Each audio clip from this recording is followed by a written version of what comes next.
NT Ramarao గారి హయాంలో జరిగినటువంటి ఒక ఘటన చెప్తాను. ఇది స్వయంగా అయ్యన్న పాత్రుడు గారే చెప్పారు ఒక ఇంటర్వ్యూలో. అదేంటంటే ఆయన 26 ఏళ్ల వయసు ఉన్నప్పుడు మంత్రి అయ్యాడు.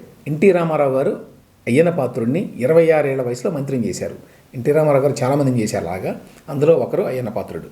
అయ్యన్న పాత్రుడు కూడా ముక్కుసూటి మనిషి, నిజాయితీ ఉన్నవాడు. ఒకసారి ఒక చిన్న విషయంలో ఒక మిస్అండర్స్టాండింగ్ వచ్చింది ఎన్టీ రామారావు గారికి, అయ్యన్న పాత్రుడు గారికి. ఎలాగంటే అప్పుడు రాజీవ్ గాంధీ ప్రభుత్వం ఒక యూనివర్సిటీయో కాలేజీనో శాంక్షన్ చేసింది ప్రత్యేకంగా ముస్లింల కోసం. ఆ టైంలో రాష్ట్ర ప్రభుత్వానికి కేంద్ర ప్రభుత్వానికి మధ్య పొసకడం లేదు. అప్పుడు అయ్యన్న పాత్రుడు గారు ఆ ఫైల్ తన దగ్గరకు వస్తే సంతకం పెట్టారు. అంటే కేంద్ర ప్రభుత్వం ఏర్పాటు చేసేటువంటి ఆ కాలేజీని అనుమతిస్తూ.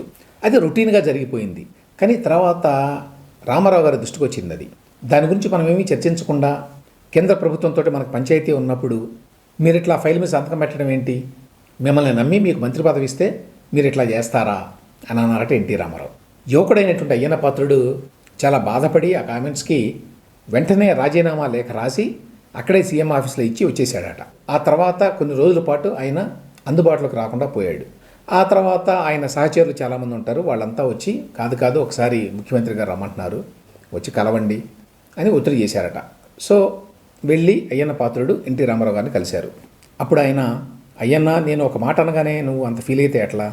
మీ తండ్రి గారు నిన్ను ఒకవేళ ఏదైనా విషయంలో తిడితే నువ్వు ఇట్లానే అనుకుంటావా, ఇట్లానే దూరంగా వెళ్ళిపోతావా అని అన్నట్ట. అంతేకాదు, నేను తర్వాత దాని వివరాలన్నీ కూడా చూశాను, అందులో నీ తప్పేమీ లేదు, అది రొటీన్గా జరిగింది. కాబట్టి నువ్వు నీ రాజీనామాని ఉపసంహరించుకొని నీ బాధ్యతలు నువ్వు నిర్వహించు అని చెప్పాట. అది తేడా ఎన్టీ రామారావు గారికి, చంద్రబాబు నాయుడు గారికి.